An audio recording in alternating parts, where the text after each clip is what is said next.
Scripture reading this evening will be from the first chapter of Genesis, verses 1 through 5. In the beginning, God created the heavens and the earth. The earth was formless and void, and the darkness was over the surface of the deep. And the Spirit of God was moving over the surface of the waters. Then God said, "Let there be light," and there was light. God saw that the light was good, and God separated the light from the darkness. God called the light day, and the darkness he called night.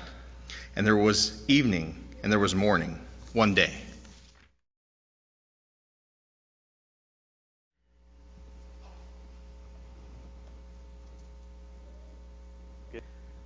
Tonight, we begin a series on the Bible and science. And we're going to look at, tonight at least, we're going to look at theistic evolution tonight as far as some of the things regarding the days of creation. But over the course of this series, we're going to look at the flood. Certainly the flood is one of those things that is an explanation for a lot of things in the geological column, as people call it, and is one of the things most opposed. But we're also going to talk about the age of the earth. We're going to talk about, for all the young people, we're going to talk about dinosaurs. Everybody loves dinosaurs. And exactly when they lived and whether the Bible talks about them or not. But tonight we begin our series by talking about the days of creation. You know, I want us to understand some aspects of this study. And first thing is that I do not think that the Bible is a science textbook. I don't believe that in any way. But I do think that it has information that pertains to science, because ultimately God is the one that created all things. All things are held together by Him. He is the one that set this order, and so certainly He understands what science endeavors to understand in perfection, and that comes out in His Word at times. I even believe that science data out there, even data used for evolutionary purposes, even as it is used to maybe be evidenced for in somebody's writings for evolution, I believe that those things prove the Bible to be true and accurate, and we'll see some examples of that across this study. I also want to set forth that evolution is not a fact. It cannot be empirically proven. It takes faith. I know they talk about we've got science, you've got faith. No, you've got faith too. Because it takes faith to believe in aspects of evolution that were not seen and cannot be reproduced in a laboratory environment. But let's not forget this. It's the same for us. It's the same for Christianity. We believe in the biblical record of creation and the age of the earth, and we do so by faith. We didn't see it happen, and we cannot reproduce it either. So really it is two faiths that are up against each other.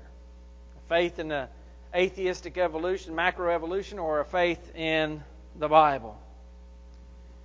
You know, I've been reading this last few weeks, and I love, this is one of my favorite topics as far as talking about the Bible and science, because I love science. I love astronomy and things of that nature. And I was reading this week about the James Webb Space Telescope that they just launched out there, and it's going to be 1 million miles from the Earth and seeing things like they've never seen it before. And I was reading that they were going to see all the way back to the beginning. And I thought, wouldn't it be funny if God had a sign out there that said the beginning? God.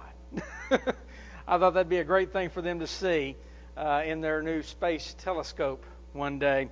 But whether that's the case or not, they're going out there to look. And the problem is, and what's so sad, is that their premise begins wrong, and so it usually ends wrong. And that's where a lot of these failures take place. You know, people have heard evolution repeatedly stated as a fact in textbooks, on TV and movies, and on the internet. And as a result, many believe it to be true, just simply because of the amount of times that it's been said to be true. And even Christians believe that it is true. And since they are religious, they want to ultimately reconcile that belief in evolution with the biblical record or their belief in God. The problem for such an effort is that you're trying to combine two things that are diametrically opposed to one another. God created man, or man evolved. Now, that's two completely different processes that you can't really put together. God created the universe, or it big banged its way into existence.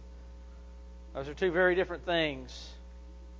Animals reproduce after their kind, as Genesis says repeatedly, or they can reproduce through evolution into another kind at some point along the way, given enough time. These and many other items make it not just difficult, but make it impossible to combine evolution and the biblical account of creation. You simply cannot combine lies with truth and find truth in the end of it. Some people ask, how can all those scientists be wrong? And I don't know who all those are, but there are a number of reputable scientists that began their careers in the evolutionary mindset, but through scientific research and an honesty with the data that they looked at, came to believe in something other than evolution. I'm not saying they came to believe in God necessarily. Some did. But they came to believe that at least the evolutionary process doesn't make sense with the evidence at hand. And I've read a lot of their writings by these men and women, and they saw the inconsistencies. They saw the contradictions in the evolutionary theories. And they may not always believe in God, as I mentioned, or the Bible, but they do believe in an intelligent design.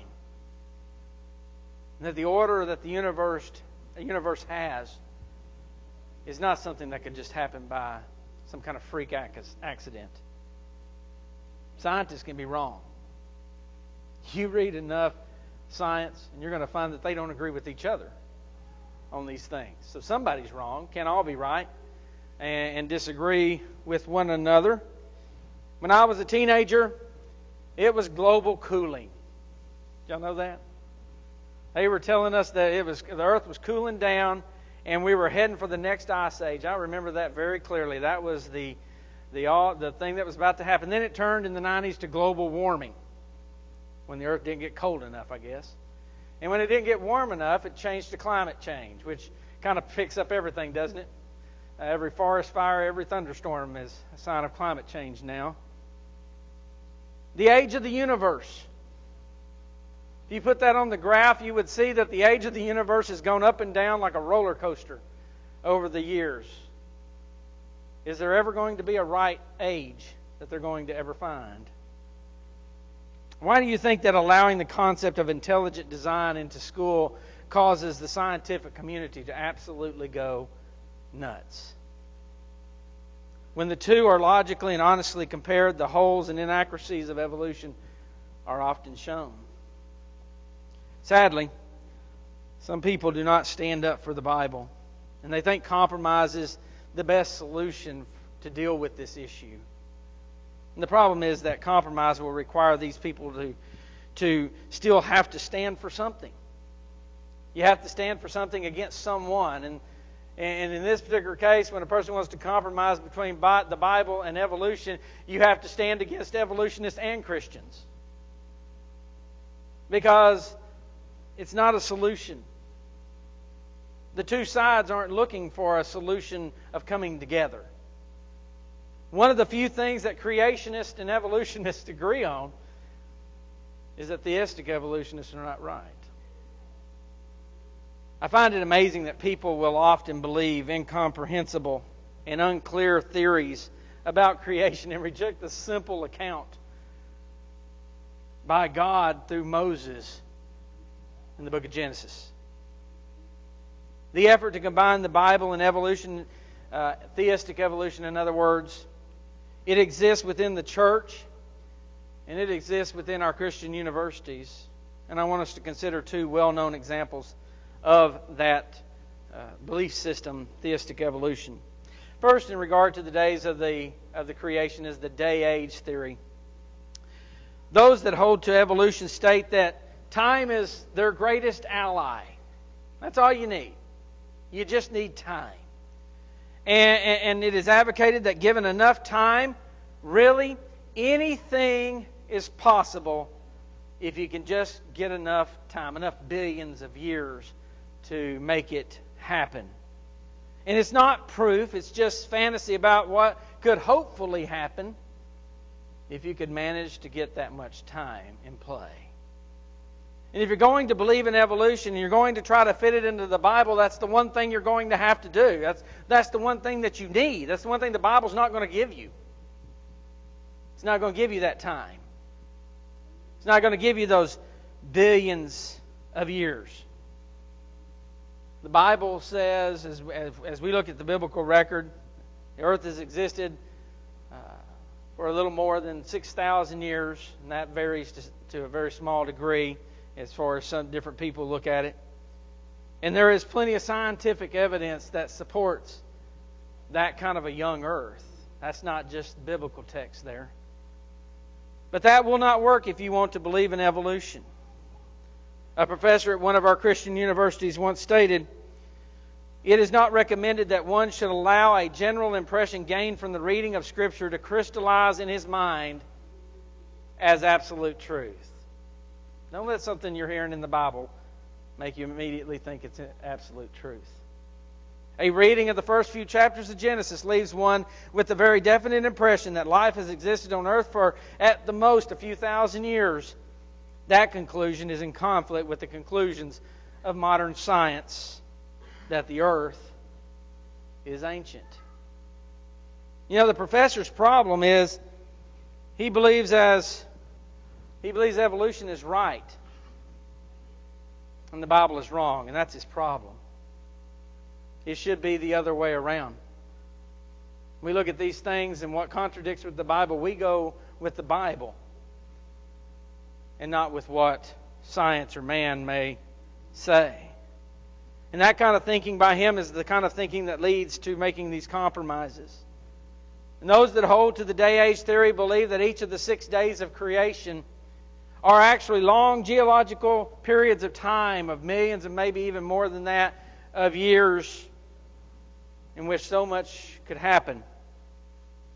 I'll give you just a couple of the arguments in favor of this and how it has to do with the 6 days. Some say that the events of the chapter chapter 2, could not have happened in one day. Since that day is recorded like the other 5 days, it means that the 5 days were not indicative of 24-hour days either. And when we look at chapter 2, and we look at the story of the creation of man, and we look at the story of the creation of woman and the first marriage, we have to ask, why do you need so much time? They seem to think that it took a long period of time for that one single chapter to take place. One professor said it was the naming of the animals that would take so long. He says it must have taken a good deal of study for Adam to examine each specimen. I like how he talks about Adam like he was a little scientist out there in the Garden of Eden. Each specimen and decide on an appropriate name for it, especially in view of the fact that he had absolutely no human tradition behind him so far as nomenclature was concerned. It must have required some years, or at the very least a considerable number of months, for him to complete this comprehensive inventory of all the birds, beasts, insects that populated the Garden of Eden. You know, this is a great example of the theory becoming the father of exegesis. Like many evolutionary thoughts, it is filled with assumptions and it is filled with erroneous views. God brought Adam the animals. In fact, there is an idea there. There's actually a part of that where it seems that God's almost creating them and showing them to him in Genesis chapter 2. But God brought him the animals. He didn't have to go out. He didn't have to gather them. God created the animals according to kind as well. Dogs, cats, but not every kind of dog and cat. Adam wasn't going, that's a Chihuahua, that's a German Shepherd. You know, it was a dog. I don't know what he called it. But it was just one of its kind. Not all of the subspecies. Certain creatures also were left out. Water animals were not included in God's statement. and neither were creeping things. So, unlike the professor said, Adam did not name the insects. They were not a part of the list. He did not name the fish either. You know, these are the same arguments that we're going to see as we think about the flood and the fact that God, or Noah certainly could not have put all those animals in that ark. And yet that's been proven wrong. But it's the same mindset, same thought process. And also we need to remember that Adam didn't need to study and have some kind of nomenclature or some kind of human knowledge because he was miraculously endowed with mature knowledge. Adam was not a child. He was not a baby. Adam was a man who could speak. Adam was a man who could think. Adam was a man who was intelligent. And that was given to him by God. And if God wanted Adam to name the animals, I guarantee you He gave him the knowledge necessary to name the animals. And I don't have a problem with that. God realizing that it was not good. Some people say, well, it probably took God a little while to realize that it was not good for man to be alone. I promise you, one day you could figure out it's not good for me to be alone. It's not going to take a long time. But do you realize saying that this day had to be longer because of God's realization of Adam and Adam being it not being good for him to be alone? You realize what that says about God? That somehow He didn't know. Somehow He made a mistake. He made one man and suddenly realized, whoops, I should have made a woman. Folks, that ain't how God works. And God doesn't make mistakes, and God doesn't learn by watching man in anything. It was said to establish the importance of the marriage relationship.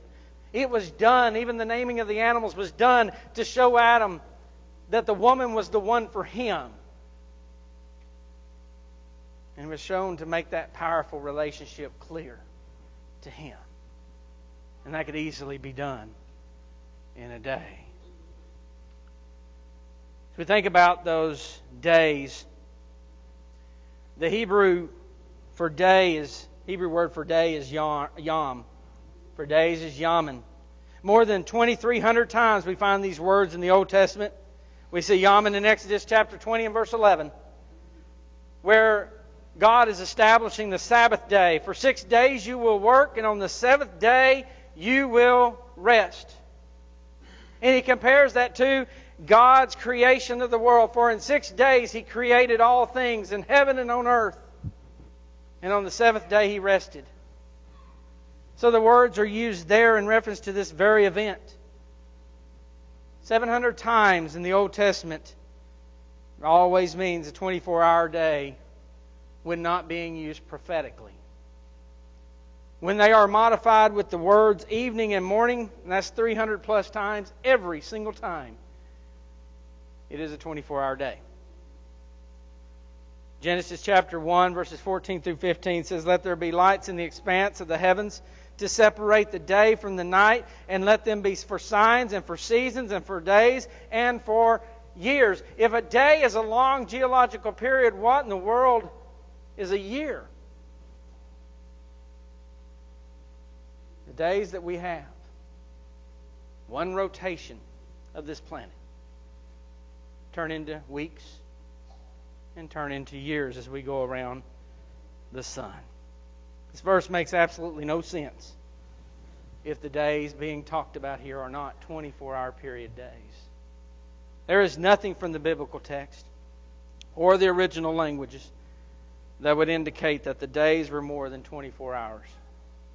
And the theory has been long beaten by a proper understanding of the Hebrew and a clear understanding of the biblical account. Let's quickly look at the other one, the other theory. I think Barrett sang a little long tonight because my time looks like it's running out. I won't blame you. And that is the gap theory.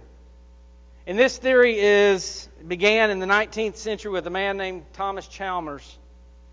And he places a gap between verses 1 and 2 of Genesis chapter 1. And within that gap, he's going to put his time. He's going to put his billions and billions of years that you need to get whatever you want. And they say it was during this time that dinosaurs and pre-Adam man, that's their phrase for it, existed on this earth. And they say it was during this time that they lived on this earth, and they actually say that God had all this time so that for us, in our time, we would have oil from all the vegetation and the dead animals that would be left in the ground. Those that hold this position then claim that while that existence was taking place, a cataclysmic event took place that destroyed the earth. From the religious side of things, they usually try to advocate that the satanic rebellion destroyed God's creation. And God then remade it. And that's the key word, remade it, in Genesis chapter 1. Primary advocate for years of this particular theory has been a man named John Clayton. And he has spoken at many of our Christian universities on this topic, many of our congregations. He claims to be an atheist turned Christian. Many Christians follow his teachings in what he calls the modified gap theory, but they should be careful about who they follow. I'm sure he knows plenty of science. He certainly seems to. But he doesn't know much Bible. And that's where he falls terribly. He said at one point, God came into being before time began. There's a fundamental flaw in that statement. A fundamental flaw in the understanding of God. God never came into being. God is. Always has been, always will be. As Psalm 90 and verse 2 says, from everlasting to everlasting, He is God. God never had a beginning. And to have such a flawed understanding of God from the very beginning is never going to get you on the right path. He wrote that Jesus was sexually seduced on numerous occasions. And when confronted about the statement, he denied it until he was shown the quote. And then he remembered saying it. He wrote in a book review the incident in Mark chapter 2 and verses 23 through 24 where Jesus violates the seventh day command is related to this question. Folks, Jesus never violated a Sabbath day command. He never violated. He did what he went against the traditions of the Pharisees, but he never violated the Sabbath day command, for that would have been sin. And if he violated that Sabbath day command, you and I have no reason to be here tonight because he wasn't a lamb without blemish. Matthew chapter 12 verse 7, Jesus even stated that in regard to that incident, his disciples were innocent. John Clayton claims that God only created man to prove that his way was better than Satan's. Once again, a fundamental misunderstanding about who God is. And I'd love to know where in the Bible that is. That God's trying to prove something to Satan by creating us. Since when did God have anything to prove to anyone, much less His creation? He is God. Satan's opinion of Him is meaningless, and so is ours, for that matter. He is God. We and Satan are His creations, and nothing has to be proven by God. Because of who He is already. This is not a man who understands the Bible well enough to be an authority on the biblical account of creation. He knows evolution and operates from there and tries to find Bible verses to twist and to fit his particular teachings. Let me give you a few of the arguments. The use of the Hebrew words bara and asa. There is an assumption that bara must refer to only the original creation, and asa refers to making or remaking that creation. And since both words are used in the Genesis creation account, they state that God was remaking things that had been destroyed by using the word asa. Such an argument has been refuted by Hebrew language scholars. The two words can be used interchangeably. In fact, they are. Listen to Genesis chapter 2 and verse 4. This is the account of the heavens and the earth when they were created. Bara is created there. In the day that the Lord God made, that's Asa, earth and heaven. Talking about the same exact thing, but using those two words in that particular case. He also butchers another Hebrew word, hayetha. In Genesis chapter 1 and verse 2, read just a few moments ago, the earth was formless and void. And that word comes into that word was. And that's what that word means, was. They want it to be, mean became. That it became formless and void. You see the change in that? That the earth already was there, and it became formless and void, and so God had to recreate it. That's how they turn this. And they need that word to mean that. Just like people in the denominational world have tried to make the word ace mean because of. And as one Greek scholar told me, it's not bad Greek, it's not Greek at all. And in this particular case, it's not bad Hebrew, it's just not Hebrew at all. It's just making up your own definitions. Simply not what the word means. Well, the gap theory cannot hold up under biblical and original language scrutiny either. And I know that many of our Christian schools invite John Clayton and others to speak about these things. And John claims that he is an atheist turned Christian, yet he is twisting the Scriptures and making them very destructive for people's faith and for their understanding of who God is and what God's done. He may not be an atheist, but he certainly seems to operate more from an evolutionary standpoint than he does from a biblical one. We start here, folks. We start here, we end here, and whatever is not advocated by this book or anything that contradicts this book, we let that go. We live by faith in the God that gave us His Word. You know, thinking about tonight, about the creation. And there's one thing about the creation that we must never forget, and that in the beginning, God created. You and I are the creation. And we live on the earth that He created, the universe that He created, and that He holds together by the power of His might. And that makes us one thing. That makes us His. God has every right to tell us how to live. God has every right to tell us what to do. Because we're His. If I make something, it's mine. And He made me. I'm His. May we obey the one that has the right to tell us what to do, to tell us how to live. And the one that has promised us in His love that He wants to spend eternity with us in heaven. This evening, if you're not living in a way that would help you get to that point, if you're not living for Him, if you're not doing the things that God has commanded you to do, it is our hope and our prayer that you'll make the decision to do so. If we can help you with that, we hope and pray that you'll come as we stand, as we sing.